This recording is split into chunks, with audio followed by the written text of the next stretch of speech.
মাসির দোকানে এসেছি, মাসির দোকানে এর আগে ভিডিও করে গেছি, বাট আবার আজকে চলে এসেছি। কী গো মাসি, কেমন আছো? হ্যাঁ, কী করছো আজকে? আচ্ছা,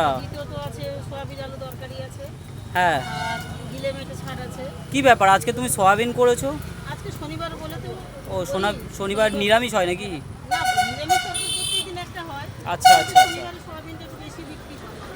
আচ্ছা আচ্ছা, এখানে দিদি রুটি করছে। আচ্ছা, তুমি আগে বলেছিলে তোমার রুটি 3 টাকা পিস, 3 টাকা পিসই আছে না বেড়েছে? তো আজকের মাসি তোমার দোকানে খাবো, খাবারটা খেয়ে দেখবো কিরকম টেস্ট, তো আমাকে খাওয়াবে? আচ্ছা, একটু খাওয়াও দেখি, আমাকে রেডি করে দাও দেখি। আচ্ছা, আমাকে তুমি আবার 2টো রুটি দাও। আর সবজি কি আছে মাসি? সয়াবিন আলু আছে আর মাংসের একটা আইটেম আছে, তাই তো? ঠিক আছে মাসি, আমাকে রেডি করে দাও দেখি, খেয়ে দেখি কেমন।